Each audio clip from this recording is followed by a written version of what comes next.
All right. Welcome, everyone.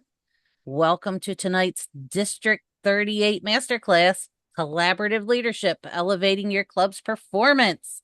I am elated to introduce tonight's presenter, Cherryann Joseph, a dynamic educator, military veteran, and leadership strategist whose life reflects the power of persistence, resilience, and intentional growth.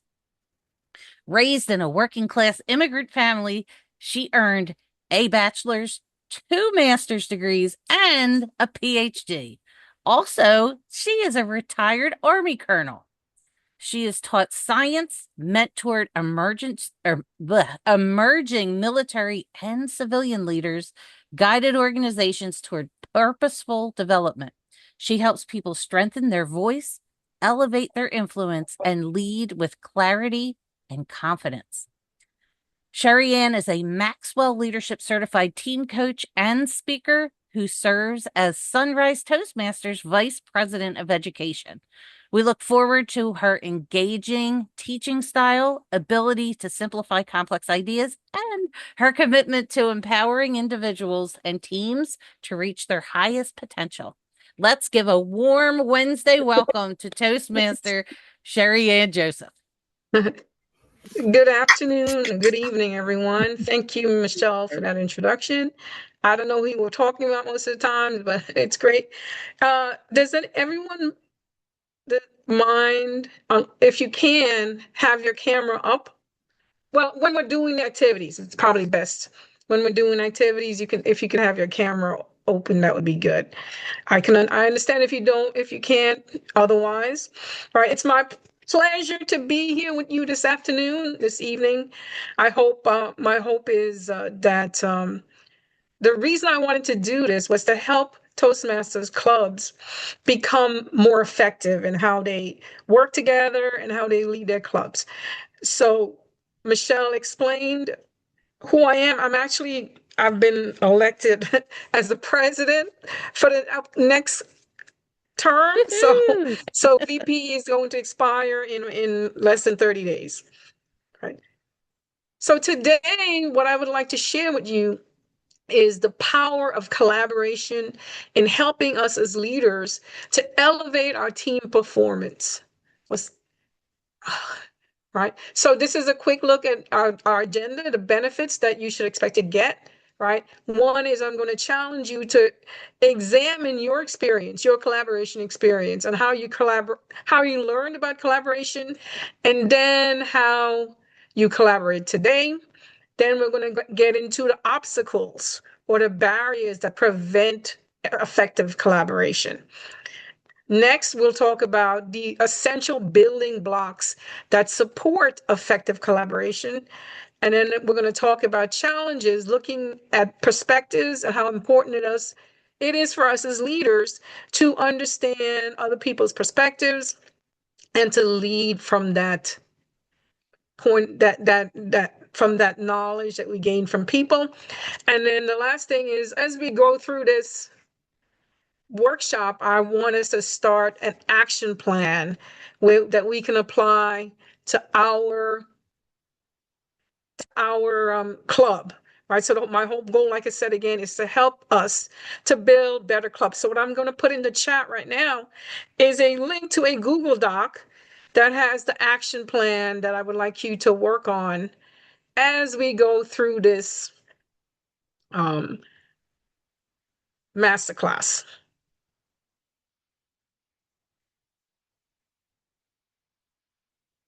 Did everyone get the link? Yes, I got it. Okay.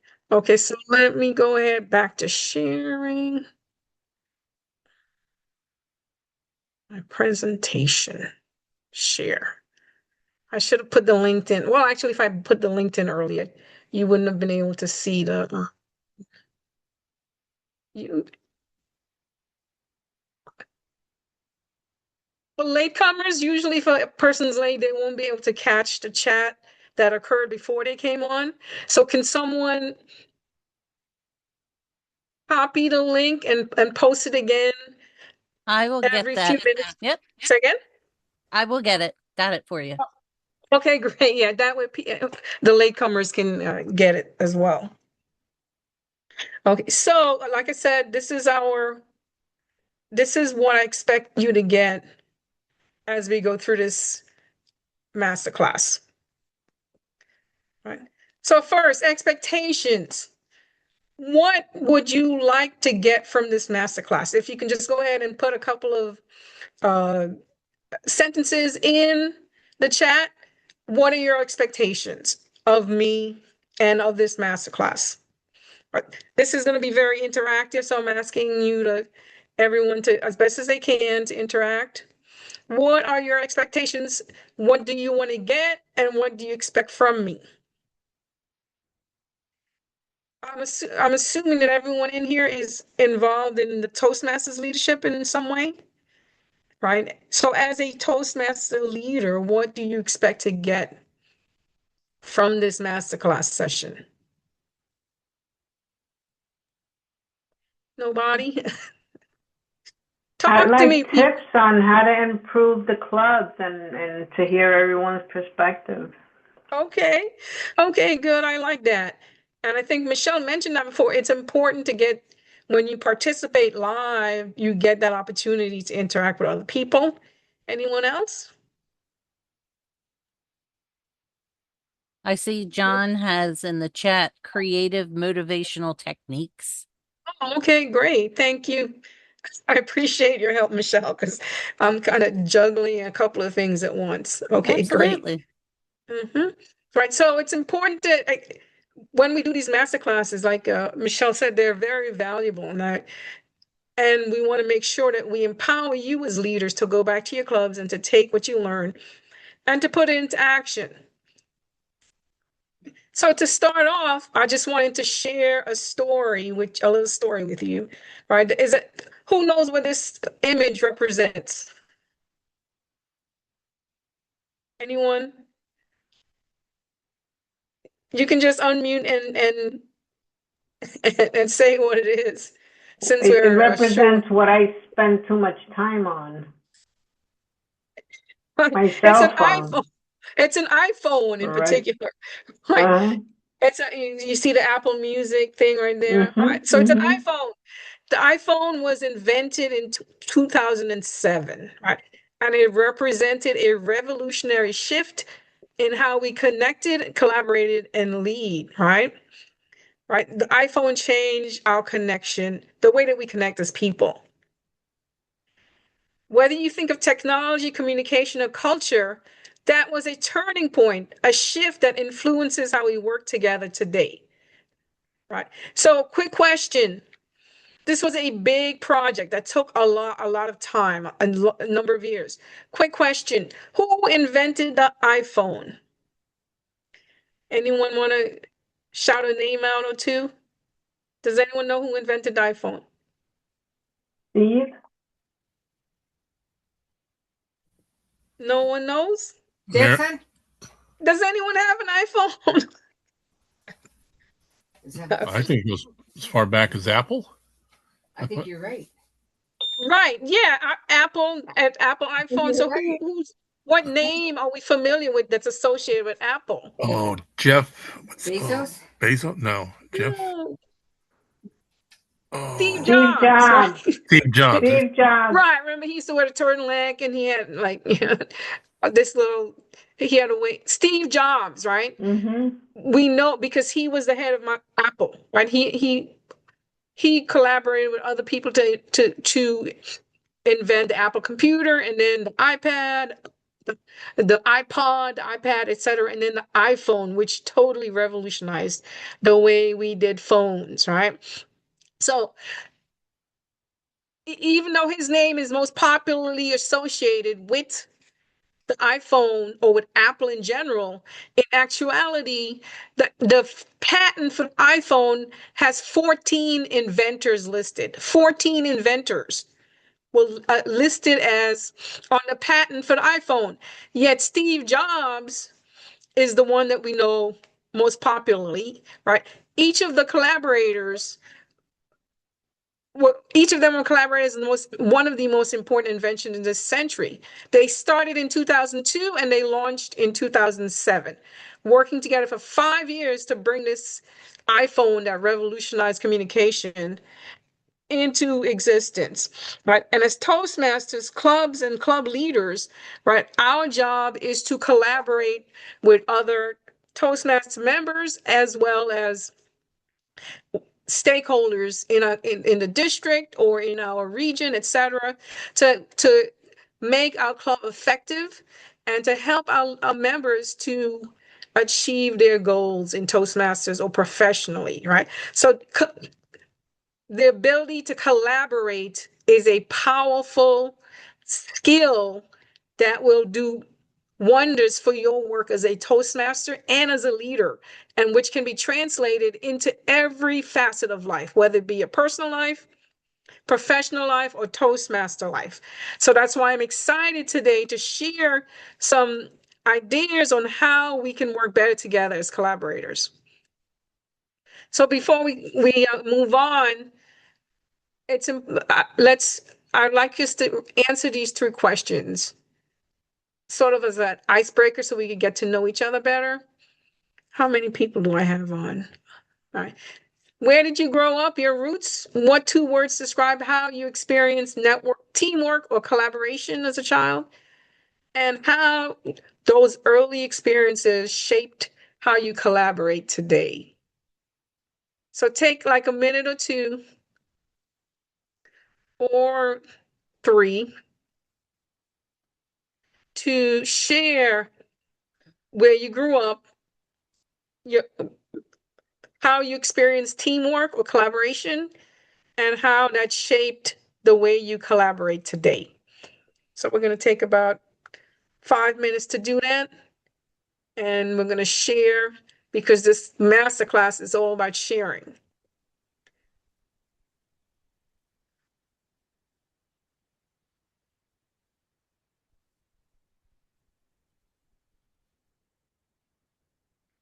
I need some music to keep us.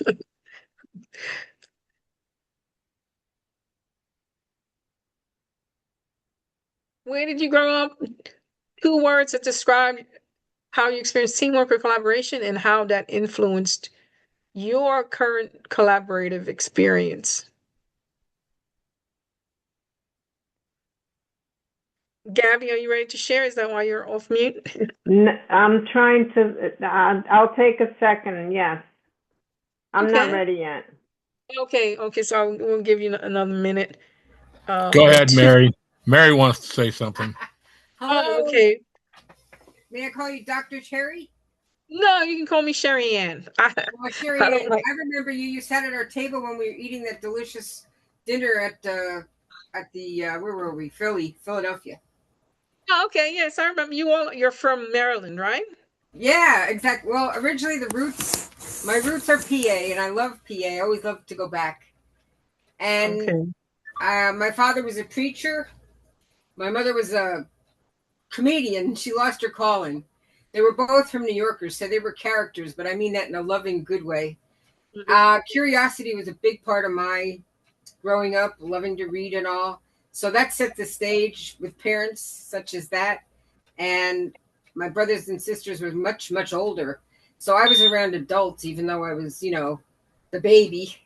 And I think that set the stage for how I evolved to what I am right now. And definitely a senior citizen. But it's a wonderful life. It's a good life. And I'm so happy for having had a good, strong family. And they were very verbal. And that's probably why I like Toastmasters, reading, speaking.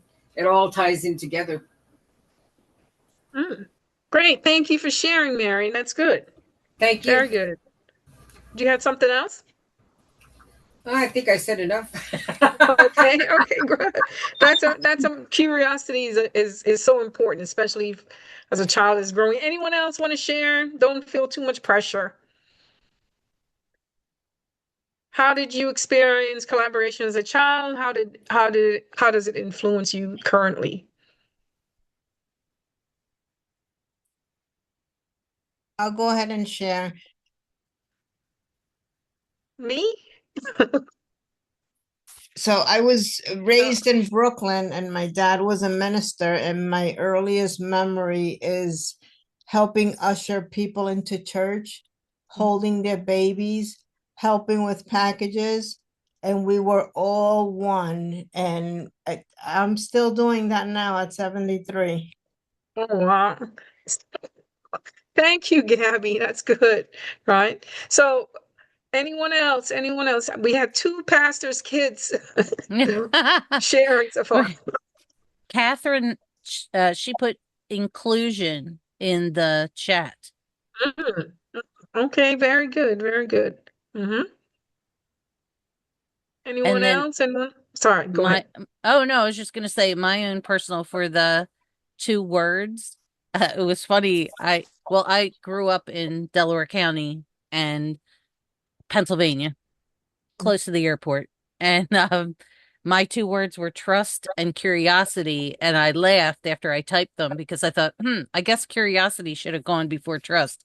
But they definitely went together and they continue to influence me today because I'm always interested in what's next. Mhm. And I am surrounded by some very important people in my life that I trust.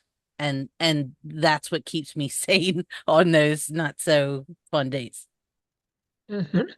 Thank you, thank you. I grew up, my family was, I would say, dysfunctional in a way, in many ways. And and so a lot of times we weren't really asked our opinions or asked, to collaborate. We were told what to do and we had to do it.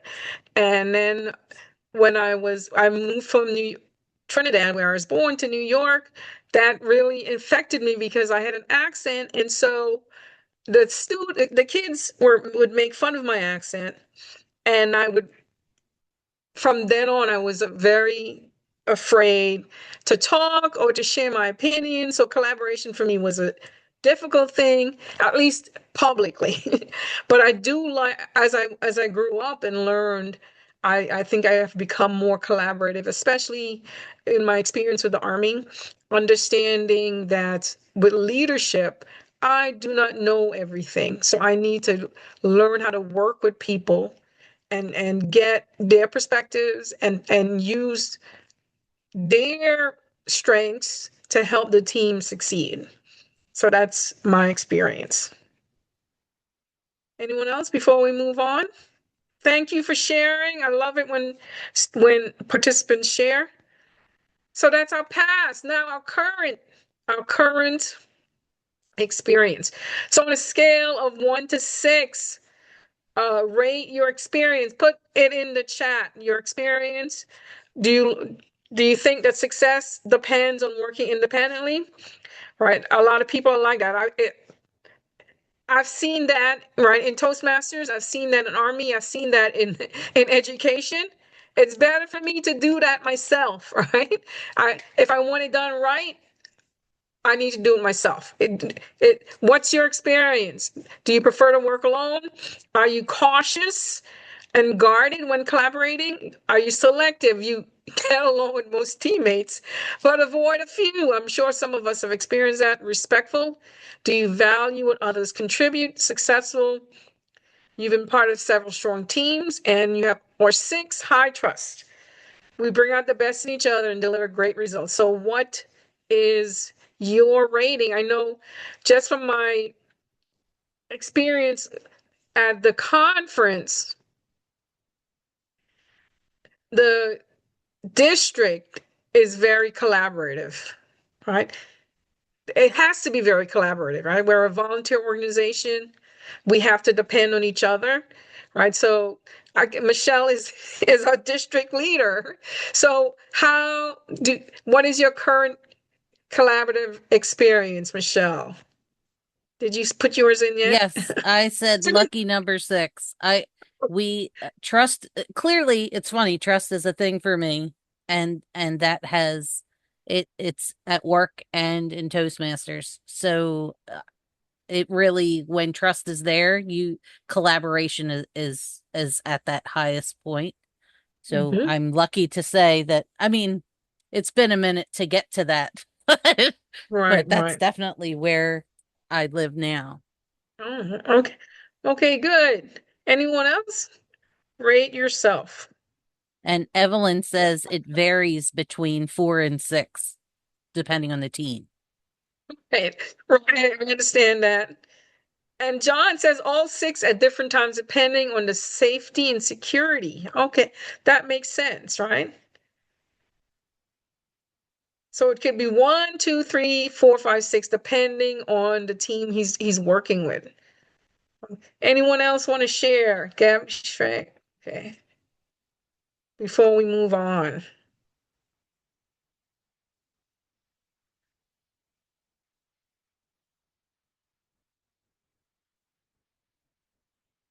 Gabby, did you want to share your collaboration scale experience now?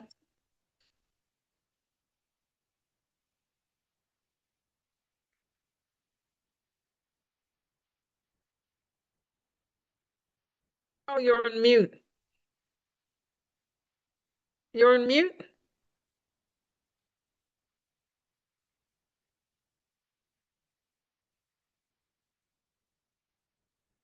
Apologies, I'm switching to the computer. My phone wasn't working. So the question that I caught was, do we work best alone or in collaboration with a group? Is that the question? Right, to rate your current experience, your current collaboration experience. How would you rate it on a scale of 1 to 6 and why? Okay, I lost some of the information, but I work best in a team and and I like people to come in and make mistakes and grow because I enjoy watching that growth. And I Mhm. like when people allow me to do my work and let me trip up as I may. You become shameless when you get old, and yeah, it's okay. And I know when I was a Toastmaster the first time, I flopped so terribly, and people came up to help me, and I wish they would have allowed me to just feel that failure and know what I needed to improve upon.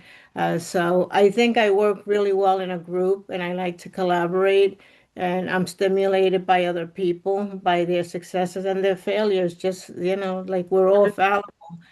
Right. So would you say you're a 4, you're respectful, you value what others contribute? I'm sorry, my audio is bad. I apologize. So, so if you look at the slide, it says your current experience from 1 to 6. So you probably say you're a 4, maybe. You value the contribution of others. Absolutely. Yes, I learned from others. High value on contribution of others. Mhm. Okay. Okay, outstanding. Anyone else before we move on? So this rating is to allow us to get an idea of where we stand, and so that we can grow in our understanding and then grow in our leadership, right? So it's a snapshot or a starting point for growth. Anyone else? Now, my mentor, John Maxwell, says one of his famous quotes is, "One is too small in number to achieve greatness," right? So, one person by themselves cannot achieve greatness. We need people. We must learn how to get along with people, work well with people, and help people grow themselves. We can accomplish good things alone, but big things, meaningful things, transformational things require collaboration. An example of that is this merger between District 38 and District, what's up, 18? All right. Mhm. That required collaboration, right? And it's going to be a challenge for the district leader and the trio because you'll bring together two districts with different cultures, different ways of doing things. So collaboration is going to be a huge, huge, huge thing in order for the district to succeed in the next year. And I believe it can be done because I know just from my experience so far with Toastmasters, there are a lot of people like Gabby who want to help and who are willing to step up to help to make sure we succeed. So I'm looking forward to seeing that That success as it plays out in the way we collaborate and we merge our cultures and the way we do things. Any questions or comments on that? So one is too small a number, principle of collaboration. We can't do it all by ourselves. We need people, right? And in order to do that, we have to learn how to work with people and how to overcome obstacles or barriers to teamwork and collaboration. Right. So here are some common barriers that prevent effective teamwork and collaboration. Unclear roles, lack of trust, poor communication, conflicting priorities, past negative experiences. So which one of these have you seen in your current professional or even personal life that hinders teamwork or collaboration? Would anyone like to share?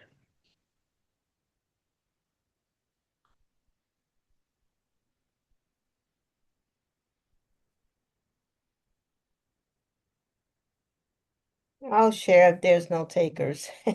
I think my Someone tech. there was a chat entry, right? No. Okay.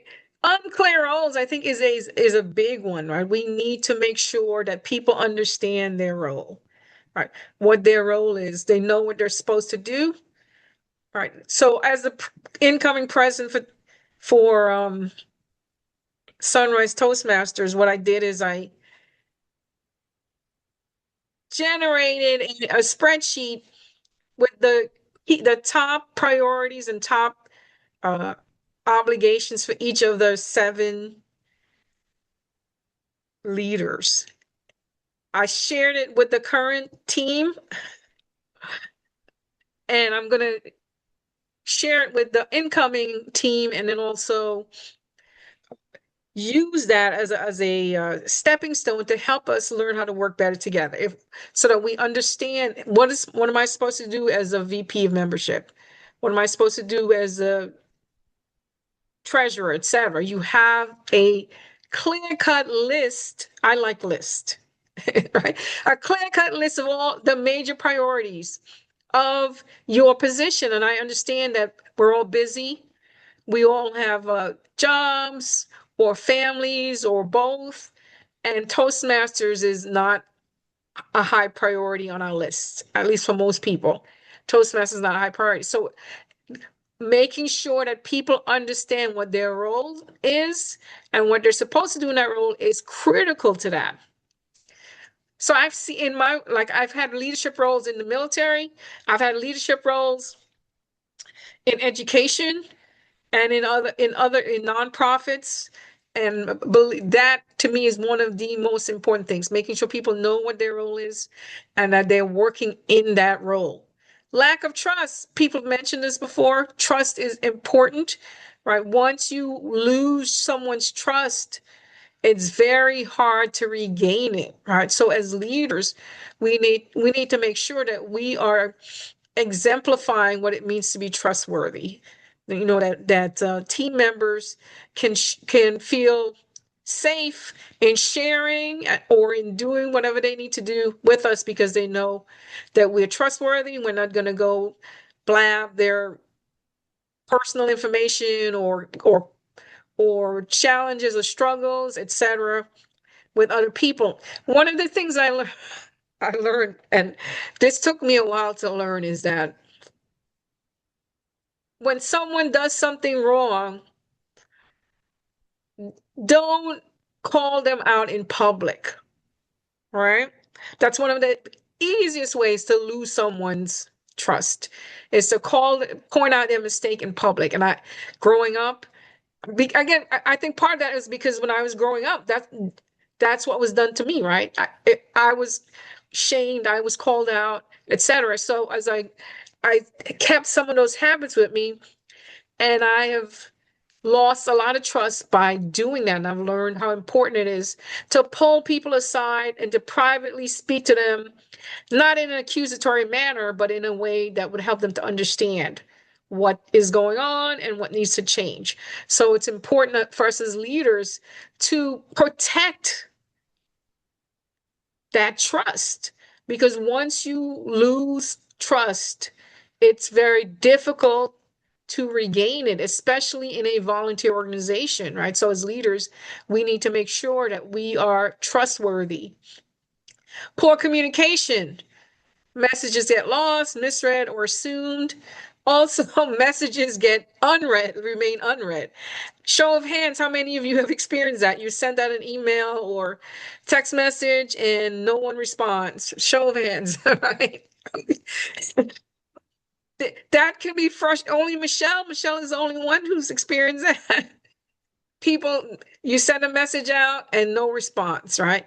That can be frustrating. And that's one of the things that I'm going to address too as the incoming president, is if we are going to work together as a team in a collaborative manner, we need to make sure that we respond to messages, right? And we communicate effectively to each other. And we, it's, as a volunteer organization, I think as a VP of education, that has been one of my frustrations. I send out a message, I do other things, etc., and there's no response. Or people don't bother reading it, and then they show up and they ask questions about something that was already covered. But there are ways that I'm looking at to try to improve that. We need to communicate with each other. Gabby, yes, your hand is up. Well, I'm finding that messages that don't get a response is more like a group message, because I really get response when it's individual, and when I text, almost always get a response. But when it comes to taking on a role or something like that, and it's to the entire club. So when I'm going to be the Toastmaster, I know I'm going to get a response if I send an individual text and say, can you evaluate this person? So it's more specific, but like in general, I find people in Toastmasters that they do respond, especially if you're addressing them. Mhm. That is a good, excuse me, point, and it's psychologically supported too. People respond better when you address them individually rather than in a group, because in a group, they can, oh, that's not for me, that's for someone else. But if you address them individually, then you get a better response. So that's good. The next thing, conflicting priorities. All right, like I said earlier, we're all very busy. We have lives outside of Toastmasters, and our Toastmasters' responsibilities may take a lower priority. Right. That's why, again, if they know their roles and they're trustworthy, they can focus on the priorities that would help us as a club function effectively. Is everyone familiar with the 80-20 rule? The Pareto principle? I think I mentioned it at Sunrise once or twice, right? Basically, the Pareto principle says that 80% of your results come from focusing on 20% of priorities. Once you identify the priorities that are absolutely necessary and you focus on them, then everything else will fall into place. So you get 80% of the results that you're looking at. For the last Toastmasters conference, I did a workshop on developing the leader within you. And one of the things that was discussed was that in terms of priorities for Toastmasters leaders, membership experience should be number one, right? Right. Membership experience. How are your members experiencing your club? Right. Are they having a good experience, a negative experience, etc.? Because that experience will determine whether they come back, whether they invite their friends or relatives to attend the Toastmasters Club. So for every Toastmaster leadership team, membership experience should be the top priority. And that will spread out and help you bring in members and retain members. That will also motivate members to pursue their their pathway, etc. So membership experience, in my estimation, and based just also on the feedback from the workshop, if we build great membership experience, then a lot of issues that we're having as clubs can be resolved. Past negative experiences, we talked about that, how we grew up, etc., can shape our current behavior. So all of these are obstacles to teamwork and collaboration. So it's like sort of, is everyone familiar with the picture of the iceberg, where you just see the top of the iceberg? Is like the top of iceberg is like, I can't remember the exact percentage, maybe 10% of the iceberg shows up above the surface of the water, and the vast majority is at the bottom underneath the water. And I think that applies to people as well, right? People interact with each other in a certain way, and that is informed by their experiences, whether it's negative or positive, as well as all of the things that we talked about. Their priorities are, do they trust you? Do they trust your team? Do they understand their roles, etc.? All of that influences how their interaction and their ability to work together with other people. Any questions on these barriers? Okay. Oh, so now some specific barriers, the ego barrier. Right. This is a big, big deal, right? Ego, protect status, resist shared ownership, limits trust. Show of hands, how many of you have worked with an egotistical teammate or leader? Michelle, how was it working with that person? Did you like it? Did you feel motivated to work, to do the work, or to build a team? Well, and I Mm, saw yeah. Gabby was raising her hand too. So Yeah, it makes it easy for me because I just let him just take the stage and yeah, okay, just do it all, right? Exactly. So ego can be very dangerous, right? You think you're the best, you go ahead and do it. And Michelle, what was your experience like? well, what's funny is your third bullet there. That again, I said, I mean, trust is my number one, and it ego does not work well. It does not create relationships, and it it's very hard to, because I love to help people, but it's really hard for me to help someone that has an ego. It's difficult to work with them. Think we all have an ego, but it's a matter of how our self-awareness, how are we aware of our strengths and weaknesses? It's okay to have an awareness of our strengths and weaknesses, but it's how we show up. Are we showing up like I know it all or I can do it all? Then that's where the problems come in, right? That Gotcha. hinders collaboration. Right. So as leaders, that we need to make sure that we have that self-awareness. And if necessary, we need to pop that balloon, right? That ego balloon, so that we can work better together as a team. Right. Key insight, ego shrinks collaboration because it shrinks perspective. Because one person or maybe two people think they know it all or they can do it all. That turns people off, like Upstage. Gabby said, etc. If you know it all and you can do it all, then you can have it all, right? Exactly. Right.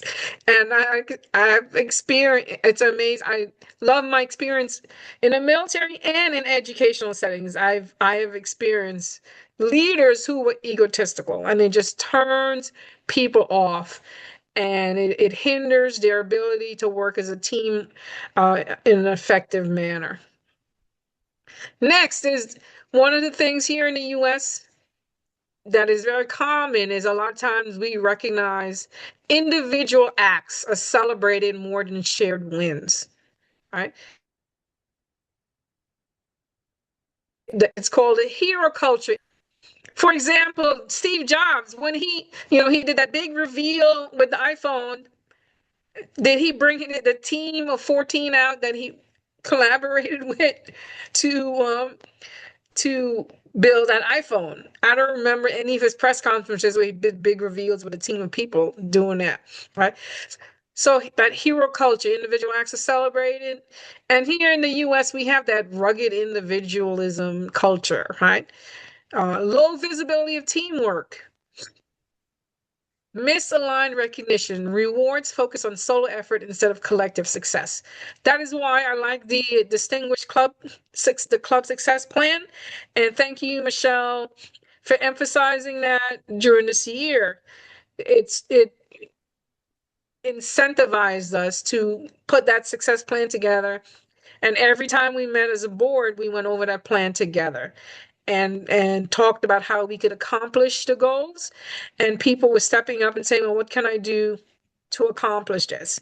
So that I think helped in some ways each of us as individuals to accomplish our goals, but also the team to do that. And one of the things that we're going to do as Sunrise, once the year's done, is we're going to print out certificates to people, the members of the club, recognizing them for their contribution towards helping us achieve I think right now we're up to selected distinguished Mm. club, right? We need to recruit a few more members if we want to get to president distinguished club.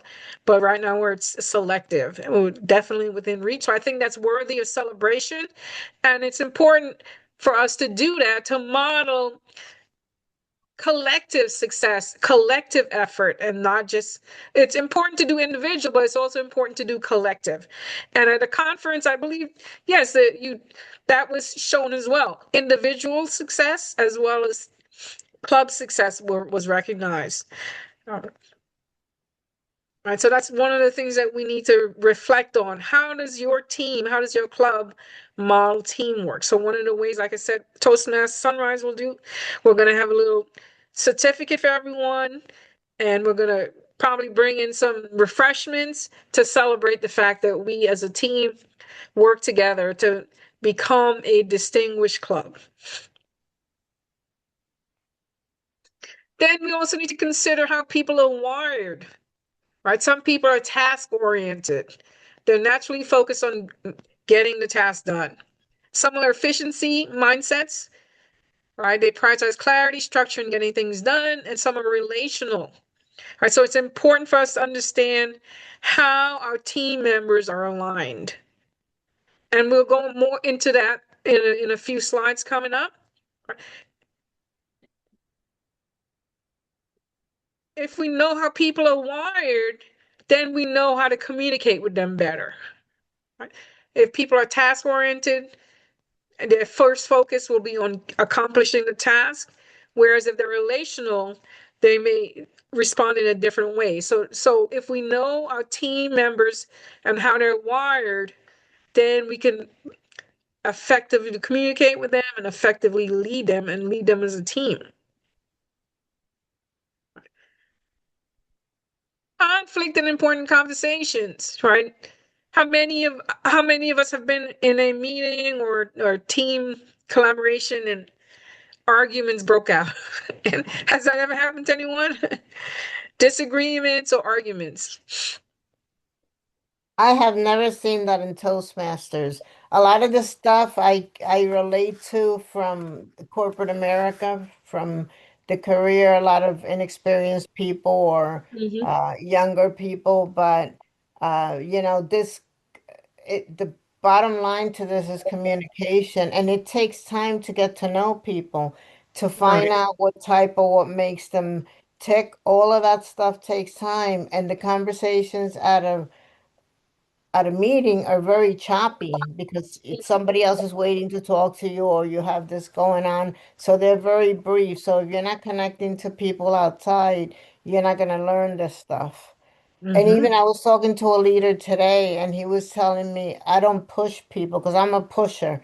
Hmm. And he does not believe that people should be pushed. If they never want to give a speech, but they just want to do table topics, just to let them. But I really believe in the format of Toastmasters, and we're asked to define a role. And you talked about that on your first slide, understanding the task at hand. And just in that small definition, it's really important because we are clear on how to give instruction and how to tell people what we're doing. And those instructions are very concise and we're not all over the place. So we get to know each other through what we present. And I just find that people want to help pull the load at Toastmasters.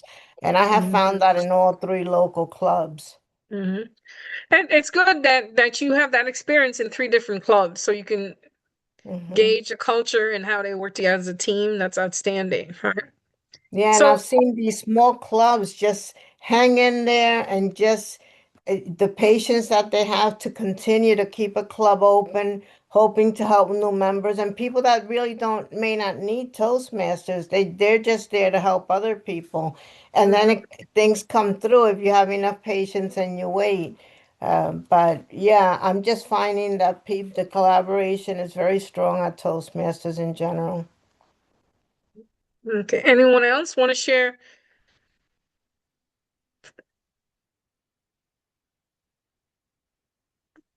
I don't know, but based on my experience, I do agree with you that collaboration is important and good, but sometimes there's certain topics that may make people very opinionated or have strong emotions.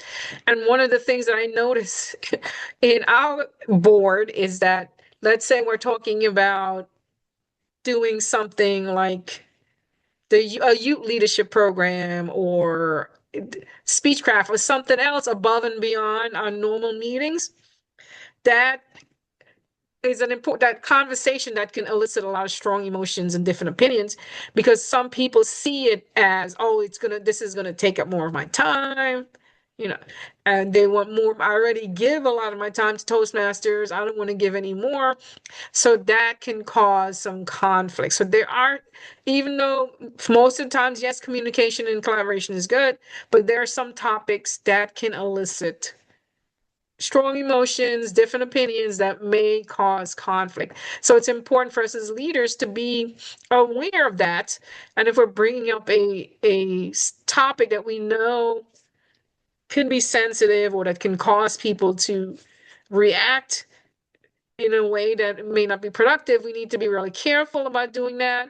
And one of the things that we may do is, in the military, it's called when before going out to battle, the leader would send out like a squad of people to do some reconnaissance, to get information on what the enemy, to get information on the terrain, to get information or whatever piece of information that can help that squad or that company be successful. Right? That's called intelligence preparation of the battlefield. So I think the same thing can be applied to Toastmasters. If we know that we're going to bring up a difficult topic for discussion, talk to the people who we beforehand, share with them, hey, I'm going to bring this up in our board meeting, and what's your opinion of it? Or what do you think should be done before we bring it up? And that way, when you bring it up as a team, hopefully the emotions aren't going to be as strong because people already knew beforehand, hey, we're going to talk about this topic, this is what we're going to discuss, and then we're going to move ahead based on that. So that can sort of mitigate the strong emotions or any conflict that may arise. Good Like point. doing a feeler to find out what people think about it. Next, conflict. Right, we know conflict it slows collaboration, it blocks high performance, creates avoidance patterns. I have seen the last one a lot in both the military setting, the education setting, and even sometimes in Toastmasters. People withdraw, they're not they're not as willing to do the work that's need to be done or to join in meetings. They look for ways to avoid meetings or to avoid interacting with certain people because of a conflict. So how does your team deal with conflict so that it does not become a hindrance to your collaboration? Or how have you seen an effective way to deal with conflict, either in Toastmasters, in your professional life, or in personal life? Anyone?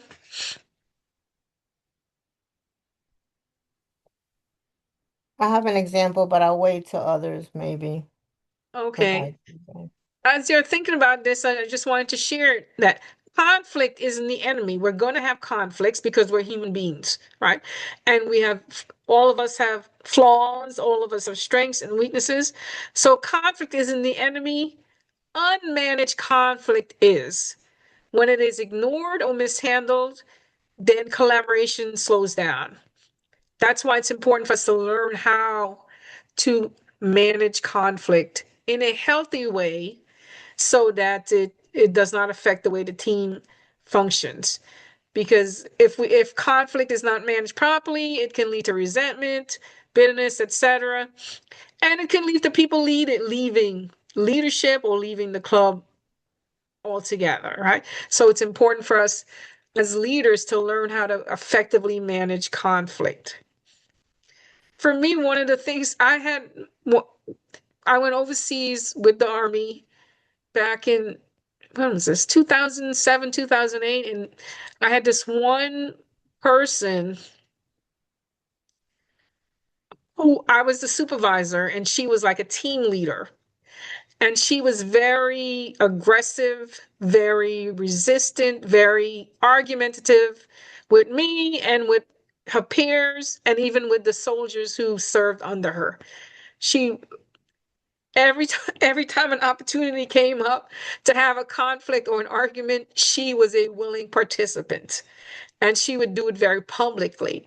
And I, as a supervisor, had to deal with this person, and I had to evaluate her. I had to it was hard to mentor her because she was not willing to listen to a lot of what I had to say. So one of the ways that I tried to deal with her and to help her understand what was going on is I would give her a scenario that related to what was going on, and then ask her for her opinion. So I wouldn't come off as accusing her of doing something. I would share a scenario. And I got that there's a story in the Bible about King David, how he had committed adultery, and he stole another man's wife, and he killed the man, or he set up the murder of the man. And so one of the prophet came to him, and instead of accusing him to his face, he shared a story about a rich man who had a lot of sheep and cattle and whatever, and who had a friend come to visit. And instead of using one of his sheep to help feed the friend, he stole another man, a poor man's sheep, and used it. And the prophet asked David, how would you respond to this situation where the rich man took away the poor man's sheep? And David got really angry and said that that rich man is going to be, he would hold that rich man accountable. And the prophet said to him, you are the man, right? You stole this other man's wife, you did all these things, etc. So I tried to use a scenario like that with her so that I wasn't accusing her, but I was sharing with her what the conflict was, and then asking her, how would you resolve that conflict? And then based on her response, I would share with her, well, this is why I brought this up to you, because of such and such, your interaction with these soldiers that resulted in conflict. And so then it was like the light bulb she would understand it, and then, make changes based on that. So that's one of the ways that I found how to deal with conflict instead of being confrontational or accusatory, is sitting down, having a conversation, and helping that person to see different perspectives and inviting them to come up with a solution instead of me saying, well, you're going to do this, you're going to do that. getting them involved in that process of resolving the conflict rather than me telling them what to do. And I think it's better received that way instead of us telling people what to do, joining in with them to help resolve the conflict. Anyone have anything, another example of a conflict resolution? Evelyn has her hand up. Who? Evelyn? Evelyn. Okay, yes, Evelyn, go ahead. You're still on mute. Evelyn has her hand up. I don't see her hand up. Yeah, I see it. Okay. All right. Did she pull her hand down? Okay. I don't see it Okay, now. that's fine. We want to hear from someone else other than Gabby or me. Okay. Me too. John or Mary. John and Mary are on. Any comments on conflicts? Well, I would recommend that each person should have a perspective that they can justify. Basically, what's the business case analysis? Mhm. Don't just make a complaint saying, "Oh, we got this particular problem." All right. So, what's your proposed solution? Right, May not be the best solution, but at least offers a solution. right. Then you can compare among people and say, well, now that part's a good idea. This might be even better than your step 3 might be better than our step 4, and so Mhm. forth, so that you have that kind of exchange. But the Mhm. business case analysis, as far as, do you really have all the resources that you need? If you don't, where are they? How are you going to find them? How much time commitment's involved? How much of your budget is going to have to be dedicated to that? But justify it so that you can say, if you really think that the club should be taking this particular action, are you going to be able to get the club executive committee to agree to it? And even if they agree to it and they're planning to expend money and ask members' efforts, are you going to get the club members to agree with it? So how are you going Right. to sell? How are you going to sell your idea that here's a solution and this may be the best solution, or it may need to be modified or changed, and then just say, I'm going to be quiet now and I want to hear other people's ideas on this solution and others. And bite your tongue as hard as it might be, not to respond to anything, and take a lot of notes. Very good. Thank you, John. Anyone else? Okay, Gabby, can you share your experience? I'm sending people messages in the chat for our next activity, so don't be surprised if you get a message from me. So, while we're doing that, Gabby can share her conflict resolution experience. Well, I thought of one piece of conflict that we had regarding officer roles, and I really love what John said. In this situation at the council meeting, everyone had an expectation because the SAA, which is like such a busy and important role, but it's not visible. So these people come in and do so much work and get very little recognition for it. And the one person was upset, and they needed help, and totally justifiable, but maybe this person didn't speak up soon enough. But then to find the resolution, they put their heads together and they all agreed on one person that they set their expectations on to step up to that role. That person did not want to step up to that role. And as far as resolving that, it's the expectation. We're allowed to say no. We Hmm. don't know what's going on with that person, and we can all of a sudden get upset and say, well, it can't be all taken. No, it's you're paying your dues, and if you just want to give speeches, that's the part of respect. And the thing is to stick to those core values of integrity, respect, and service to have your excellence, and allow people to say no. But what you said, putting out feelers, talking one-on-one, and saying, can you help me at least be a backup? Just that other option makes a difference. And as it turned out, the person that didn't want to do it, that they thought would be perfect for the job, we backed off and allowed that to be, and we got two other people to step up. So there's always someone else will rise if you just, chill. And so Mhm. you don't have to get what you want, is the point to that resolution. That's it. Okay. Okay, great. Thank you. Thank you so much. So next we're going to do a little activity. Initially, I wanted to do this in breakout rooms, and I have too many things going on. But since we have such a low number of people, we're going to do it in the main room, right? And the activity is called "What's in My Box?" A collaboration challenge, right? I just sent in private chats to everyone. I believe everyone who's online. If you didn't get a clue, please let me know and I can send it to you in the chat. Did everyone get a clue sent in the chat? It's just like a sentence that says mine and then Okay, something else follows. yes. What? So this is how the activity is going to work, right? You let me know if you didn't get a clue and I can send you one. Everyone got a clue? Okay, good. So you've got a clue. And your clue is part of the puzzle to help us figure out what's in the box, right? So everyone's going to take a turn to share your clue, nothing more, right? And then once everyone's clue is shared, we need to collaborate to figure out what the object is. In doing that, there's no private chatting or screen sharing allowed between each other. We're just going to do it based on the clues that are shared. Since we're so small in number, I will also share a clue. Right? Does anyone have any questions on what is expected for this activity? Cherryann, it looks like Catherine did not get a clue.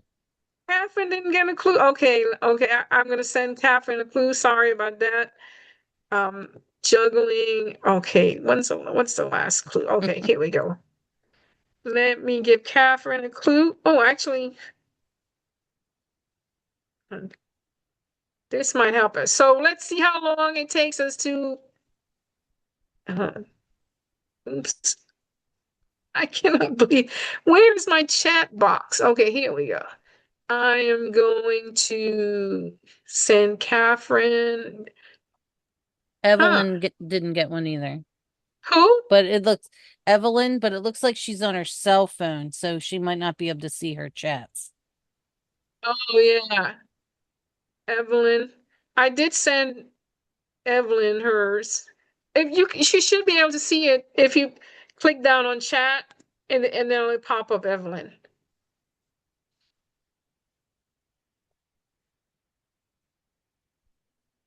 Okay, so let's go with our clues.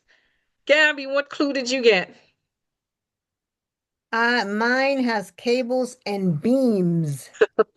I like it. Okay, great. Okay, do we need to write that down in the chat so everyone remembers the clues? Michelle, do you mind doing that? Or Gabby, if you could once you say the clue, write it in the chat. Okay, so I'll Yours, just copy and paste it. right into the everyone chat so that we keep track Got of it. it. Right. Mhm. Michelle, what clue did you get? Mine connects two things. Wow. Okay, good. So go ahead and write that in everyone chat. And John and Mary, what chat? I should have given you guys two clues, but that's fine. What clue That's did you okay. get? We're sharing the same laptop. Okay. What I got was mine, M-I-N-E, mine connects two things. I had an initial thought. So at what point Mary had an idea, and then when a couple of clues started coming, she thinks she knows what might be in the box. Let's listen to the clues. Oh, Okay. very good. I'm eager to hear what Mary has to say. Good. Catherine, what was your clue?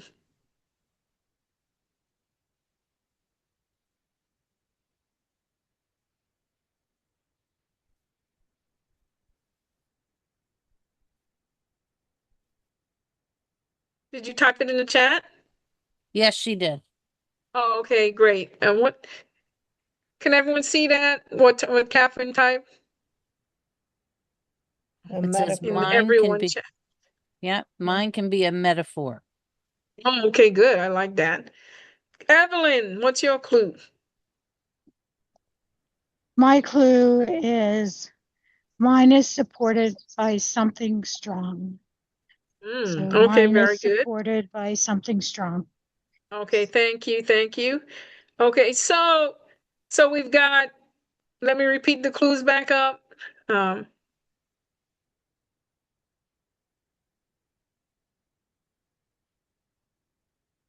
Michelle had mine connects two things. Gabby says mine are cables and have cables and beams. Catherine says mine can be a metaphor. And mine is supported by something strong. Was that from Evelyn? Yes, I Yeah. typed it in for Evelyn. Okay, yes, thank you. That's good. Yeah, that saves a lot of heartache. Good. So what is in the box? Go, Mary. A bridge. You saw my slide. That's a I good one. You what's missed that? one clue. You missed the clue. Yeah, I mistakenly pressed the next slide. Okay, very good. Right, so it's a bridge. Right, and that shows us the importance of collaboration requiring shared information, right? And we didn't get a chance to do any guessing because I messed up by showing you the slide early, right? But it's important to get information, right? To get the entire data before jumping to conclusions. And it's important for us to listen and to synthesize, to listen and to put information together before drawing conclusions. And every person on our team not only holds a piece of the truth, but every person on our team has a role to play. And leaders must bridge gaps, not widen them. And that's a metaphor part that someone's clue was, right? A metaphor. Leaders must bridge gaps, not widen them. Anyone have any comments on this activity? I loved it. Okay. That if I were to do this in person, there's another activity that I would have done that would have been a little bit more collaborative, but for the sake of time and the fact that we're doing it on Zoom, I picked this one instead, right? So we talked about the barriers to collaboration. We talked about your experience in collaboration. Now we're going to talk about the building blocks, right? First building block is hands, right? Leaders, effective collaboration happens when everyone contributes to their work, to the work, right? Everyone contributes to the work. Practical action, not just ideas, and a willingness to help. As a teacher, that was one of the biggest issues that I had when I put people into groups. How many of you have had that experience in school? You're in a group for a group project, and maybe one person does all the work, or not everyone does what they're supposed to do. Right? Exactly. A common experience, right? So we need everyone's hands. We need everyone to participate because everyone has something to contribute. Everyone has strengths and weaknesses. Everyone has something to contribute to the betterment of the team. So we need everyone to share their gifts and their talents and their abilities in order for the team to function or the club to function effectively. And that's why we need to encourage people to not push them like Gabby likes to do, but to encourage them to share and to use what they have to build themselves up and to build a team up as well. Right. So collaboration requires everyone to do their part. The next thing is that we need to understand what people's strengths are. Right. What are their strengths?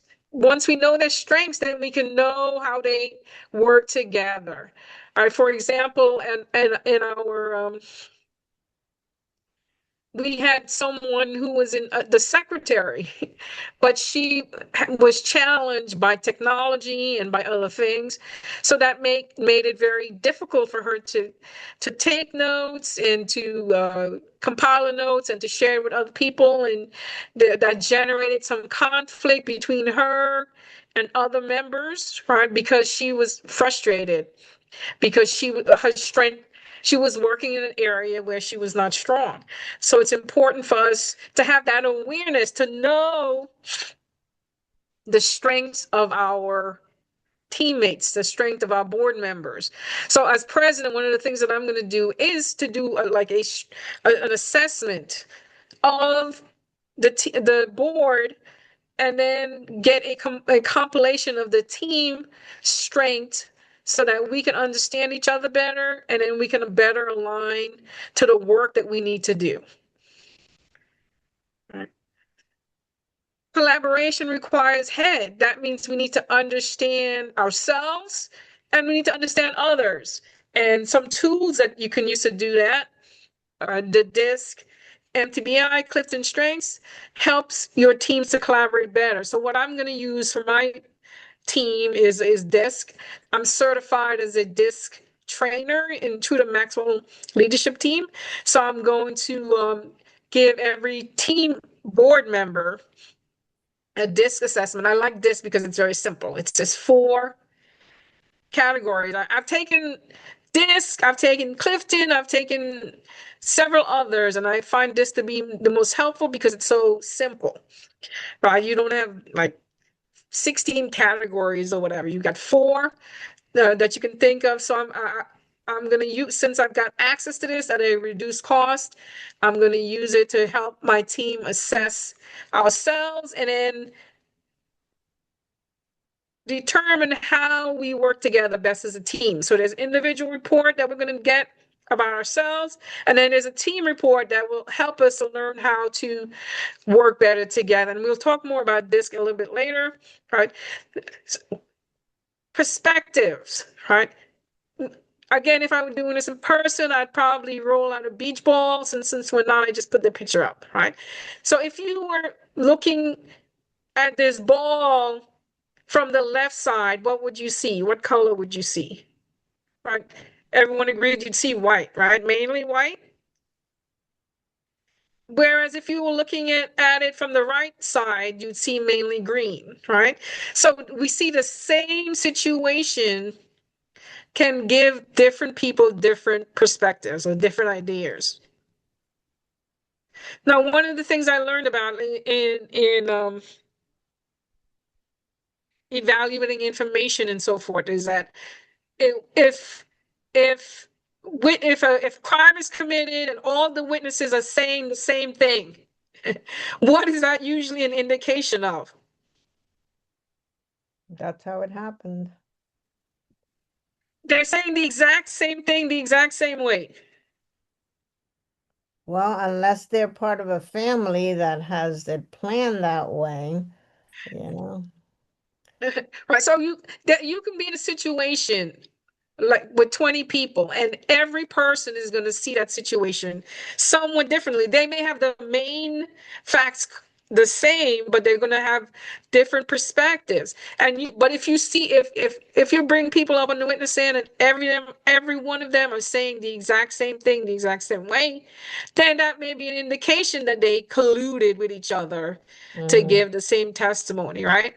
Because there's no way that all of them will see the exact same thing in the exact same way, etc. They may have the major details right, but the minor details, if they're in agreement with all the minor details, that's a hint that they colluded, because we as people see things differently. We see the same situation differently, and that's because of our upbringing, right? Our personal experience, how we've experienced life, and how we understand life. We're going to see things differently. So as leaders, it's important to take that into consideration and to understand the perspectives of your teammates. One of the ways you can do that is by asking questions. We had a discussion. I don't want to share too much from our board. But we have a board member who is hesitant to serve as a Toastmaster. And we were trying to convince her to do that. And, people were tossing out different, benefits and how easy it is if you do certain things or whatever. But she pushed back with her perspective, right? Because we didn't understand her perspective. So she shared what her perspective was, and we asked her questions to help to understand why don't you want to serve as Toastmaster? Help us understand that, right? So that we use that clarifying prompt, why, help us understand why you're hesitant to serve as Toastmaster. So getting people's perspective is important. It slows the moments down. It gives you perspective on how they see situations, and it helps build connection, because when you're listening to what people are feeling or understanding, you make them feel more valued, right? So asking clarifying questions helps to improve collaboration. Questions on perspectives. We talked about the importance of everyone doing their part, understanding people and how they behave, that right? How they have different perspectives. What do we talk about? Their strengths, right? Their hands, their strengths, their head, how they behave, their awareness of themselves and others, and then how they see the world, which is going to be different from how I see the world. And the importance of clarifying questions. Anyone have any questions or comments? If not, we have another activity. And this one we're going to use this. Like I said, I love this because it's simple. I'll just go over a few things, and then I'm going to ask you for does everyone know how to use the reactions in Zoom? Mm-hmm. If you look at it, should be at the bottom of your screen. Why don't I see the reactions button? It's to the right of the chat. To the right of the chat. Mm-hmm. Huh. Okay. There's a button that says reactions, right? So I Yes. want you to go ahead and take a look at the DISC profile. D refers to someone who's dominant. They're wide strengths. They're born leader. They're dynamic, decisive, goal-oriented. They're an activator. They lead and organize, and they excel in emergencies. But they have strengths, but they also have areas where they need to grow. One, realizing others may be right. Lead, don't push. Take time for family, practice encouraging others, learn to put others first. So that's a person who is primarily a D strength person. Then you have the I, an I person, I representing interactive. They're very outgoing. They volunteer for jobs. They make friends easily, but they can also be emotional and inspirational and high energy. Their growth areas, they need to learn how to keep their promises, to make lists and schedules, to listen, to be punctual, and to be held accountable. So C, a C person is analytical and logical, neat and organized, creative, conscientious, seeks perfection, detail-oriented, etc. But their growth areas are to seek out the positive, accept others who are not perfect, learn to be more realistic, etc. An S person is easygoing, well-balanced, quiet, but witty, agreeable, a good listener. But they need to learn how to be comfortable speaking up, saying what they mean, move into action, etc. So that's a general description of the D person, wide person, I wide person, C wired, and S. Right now, most people have a mixture of these four. Right. So what I want you to do is, if you think that you're primarily a D person, go ahead and select the thumbs up emoji on the reaction. If you think that you're mainly an I, select, what is that, a celebration thing? And if you're an S, the heart. And if you're C, the book. Right. So look it over. What do you think your primary style is?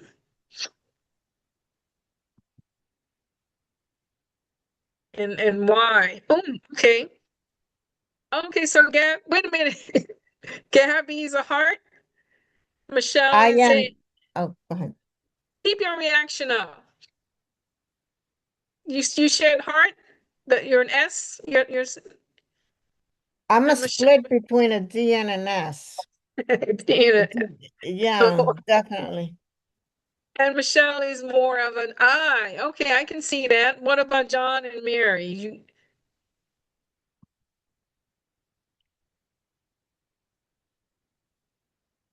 Evelyn, Raina, who am I missing? Catherine. Did Catherine leave us? No, she's there. Okay. Catherine has been really quiet today. Um, oh, Catherine says she's a C and D. Okay. Mm. Okay. That's the same as you, right? Is that what you said, Gabby? Huh? No, I said direct and supportive, and it depends what role I'm playing, you Right. know? Okay. Yeah. Right. Okay. Okay, good. Evelyn and Raina, any feedback? What are your primary disc strengths? I think I am a combination of D and I. Oh, okay, okay, good, good. Evelyn? I put an S, although I'm not 100% S. I think maybe an I too with that. Okay, okay, good. Thank you. So this when I send my team this, they're gonna come back with a report that has either DISC or a combination of them, and then it will share what they can do to use their strengths and how they can grow in their strengths. When I did it myself, the first time I did this, I was like very skeptical. I was like, there's no way this thing is gonna tell me my personality, right? Or tell me what I'm like, etc. But I've taken it several times in different settings. I took it in church. I took it in business. I took it several times, and every single time I took it, it came back with the same profile. Right? Oh, that's interesting. Yeah, so because I think they did the research they did on this was a very extensive. They did it on like thousands and thousands of people over many years, and to come up with this, what I think is a very succinct and useful tool to help people understand how they come across in interactions with other people, how they lead, etc., how they communicate. And every single time I took it, I always came out as SC. And it's interesting because this assessment tells you recommend can get when I do it with students, it gives you an understanding of how you show up, what you like to do, etc., and possible career paths for you. Right. So I came out as S and C, S being very supportive and very easygoing, etc. C, analytical and logical. And, and if you look at my career path, it fits, at least my civilian career path, it fits both categories because I became a teacher who was very supportive, a good listener, etc. But I became a science teacher. So I had both analytical Mm. and logical strengths and combined with that supportive and well-balanced strength, which informed my career path. And I went to that career path before I did the disc. So I was like, that's pretty interesting to see how it informed my career path, even without me understanding the disc as well. Now, I wanted us to do something else with this, but I think we're going to run out of time, so I'm going to skip over that for now. Does anyone have any questions on the disc and how we can use it to understand ourselves and to understand our teammates, and why it's important to understand ourselves and our teammates for effective collaboration? Well, if you don't understand yourself, you can't understand anybody outside of you. But is this the same assessment for level 2 Oh, you mean in for communication? pathways? Yes, Oh, no, because no, it's not. It's it's not. It's not? Okay. That's that Because I communication. took that one, that's why I definitely knew, because that one has the direct, the supportive, and the analytical, and yeah. Yeah. Yes, as a matter of fact, when I took that for level two, Mhm. it had me three in with three supportive, directive, and what was it? Analytical. Right. Three out. I came with pretty even with 3 out of the 4 in communication style. Okay. So this is not just communication style, but how you're wired and how you function. For example, a D person is goal oriented, right? Whereas a an I person is very creative, and a C person is very analytical and logical, and an S is helps and looks out for others. That is one of my big strength areas. I always try to look out for people, and they're reliable and dependable. So it's more than just how you communicate, it's how you function, whether at work or at home or in a team or wherever. Right. So this is one of the tools that I'm going to use to help my team grow and to become better collaborators. I think it's going to be an interesting to see the individual results and then how we fit together as a team. Because in the report, it gives you suggestions on how to work with other team members in an effective way. So, what I'm going to challenge you to do, we're sort of running low on time, but we can finish this, is develop a list of relationships, people in your club who you need to invest in. You need to support them, encourage, or reconnect with them, and then you need to connect with them. So, one of the things that I'm going to be doing is, in addition to doing that disc assessment, I am going to individually connect with each member of the board and maybe get together with them, have some coffee or in some other way to just share, find out from them their heart, their expectations, etc., in ways that I can help them, help support them. So that's one of the things I'm going to do, and I already have my list, the board members for the upcoming year. So my challenge to you is, who is on your list? What relationships do you need to cultivate to help your club be more effective? And how are you going to invest in those relationships? All right. How are you going to invest in those relationships? And then how are you going to take action, right? How are you going to set smart goals to take action to strengthen those relationships, to strengthen that trust and teamwork so that your club is more effective? Because one, like I mentioned before, membership experience is it should be our highest priority.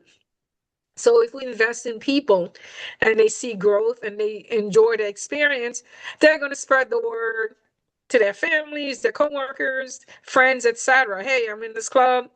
Yeah, you should come visit, you should join, etc. So when you invest in people and they see positive results from it, they're going to spread that news. Collaboration requires trust. I think we talked about this throughout.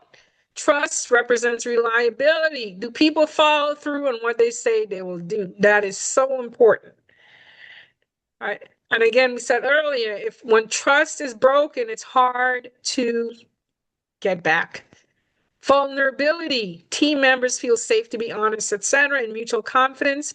Everyone believes the team is stronger together than alone, right? So trust is critical to effective collaboration, to effective performance. And part of that is reliability. If you say you're going to do something, do it and do it in a timely manner.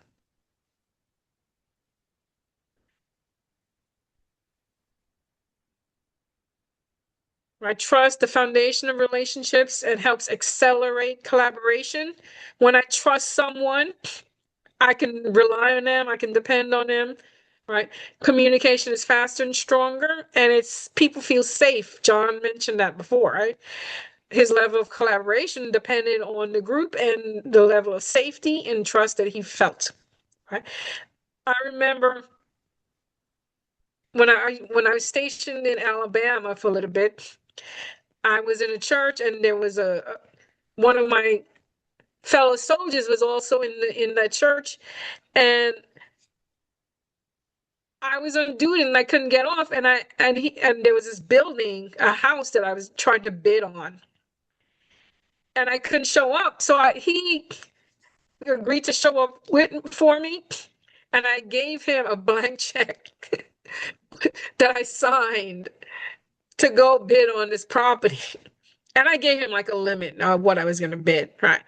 But to me, that is just such a great example of how, if a relationship is built on trust, we can trust people to do the right thing, even the big things like that. Because I trusted him with a blank check that I signed, right, to write out a huge sum of money if necessary to get this property.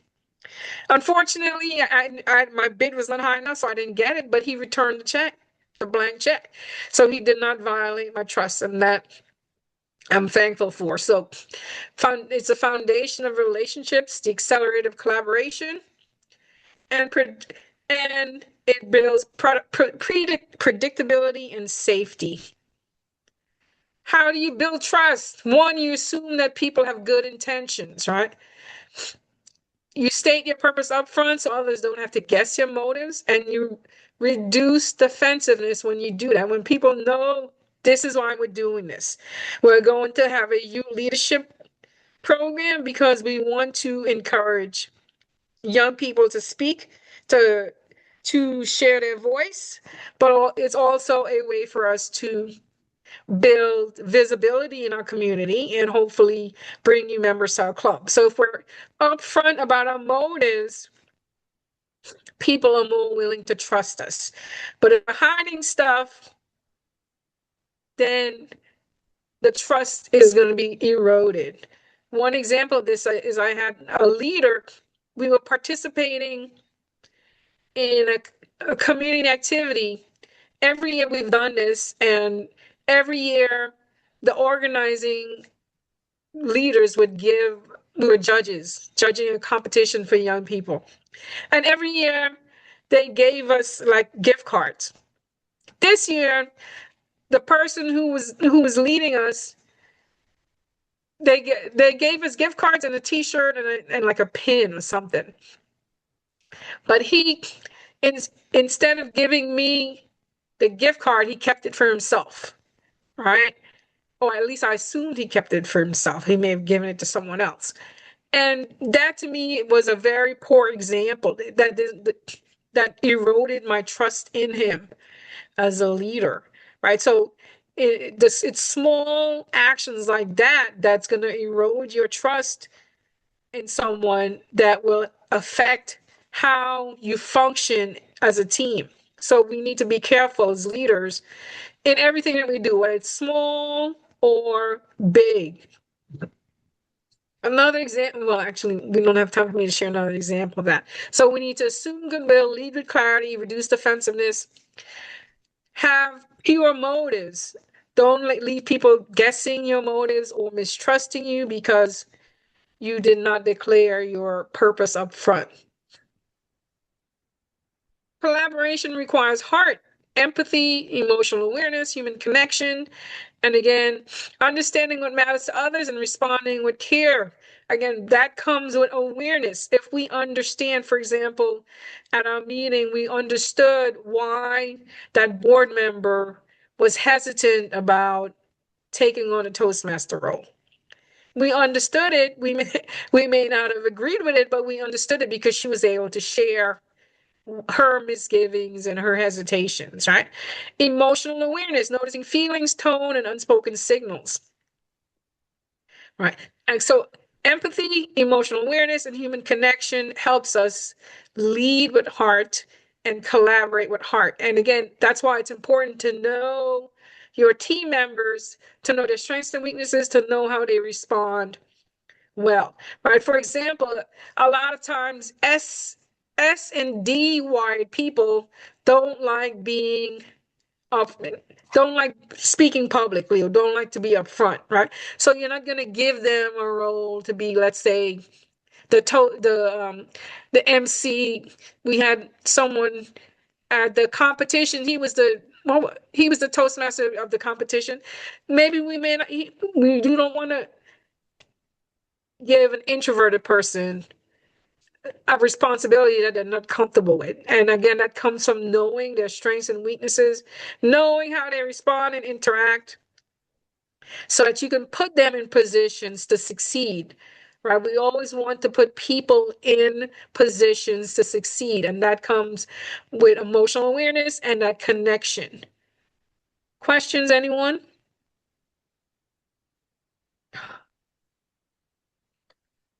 And along with that heart thing is that commitment to the mission, getting people to take ownership for themselves and for the team as well.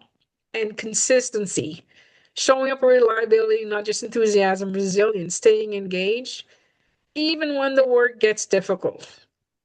All right, so we need to help people be committed, to take ownership. And I think part of that is if people enjoy what they do, they're going to take ownership, right? So part of our responsibility as leaders is to help them build that membership to experience Toastmasters in a way that they enjoy, in a way they're growing, so that they will take ownership for themselves and for the team and show up in a reliable way.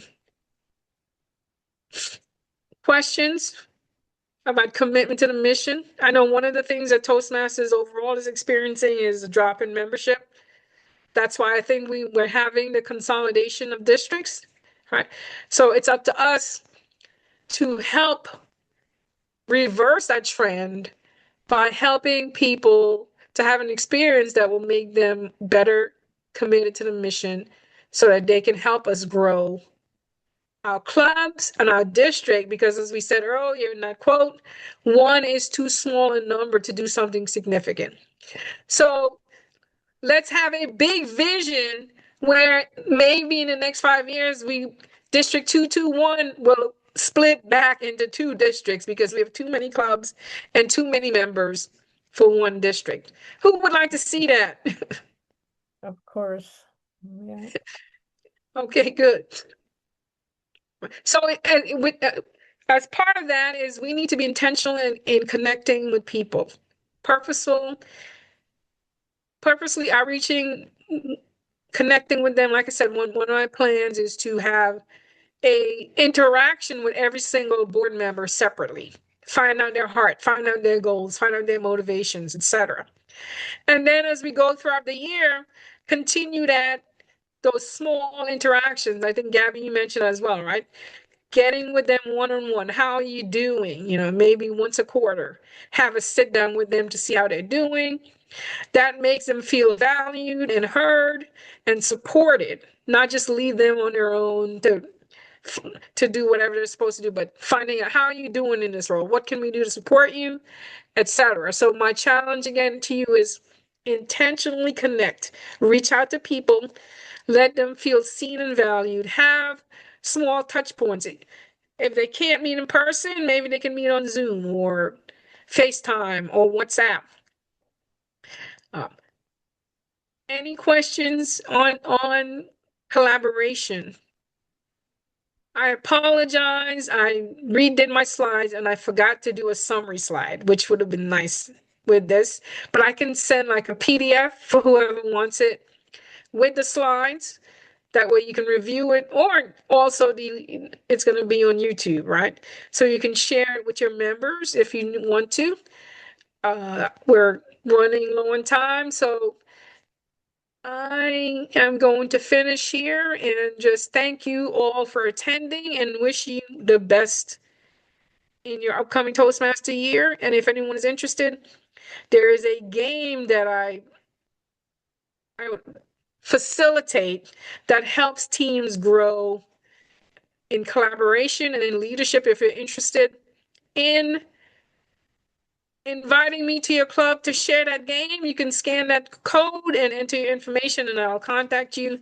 Ignore that part about winning, right? Anyone who participates can use that code and I will get in touch with you and I can facilitate either in person or virtually.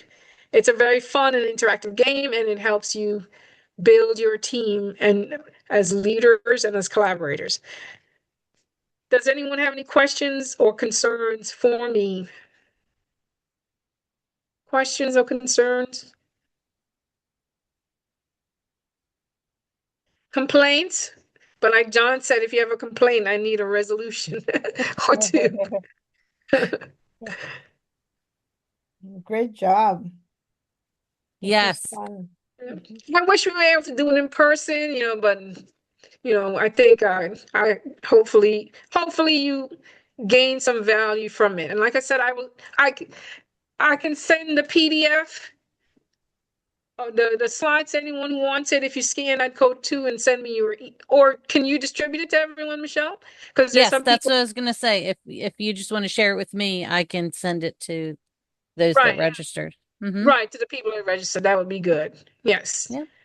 Thank you for attending. I'm going to turn it back over to Michelle. Well, thank you very much, Cherryann. I know I learned a lot and it was great. Hopefully it was okay that I participated because Yes, yes, I couldn't definitely. help myself. That's, what letter Mm, I am with the disc. yeah, But the all of it is a lot, but it's perfect timing as we get into new leadership and mm, 221 and everything about it. So mm, thank you mm, so much for your extra time, everyone, and especially Cherryann. I look forward to all that is in the near future, and I will definitely share right, resources when they are available. right. So thank you Also, again. if anyone is interested in doing the disc assessments, I can get it for like discount, deep discount. If you're interested, Discount. let me know, and I can arrange to do that for your team as well. Nice. Look at Mm. that. A bonus. Well, thank you so much. Okay.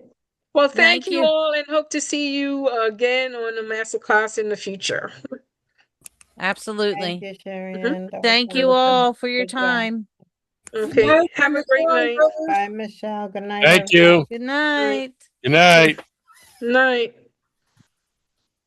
I will send you the file, the slides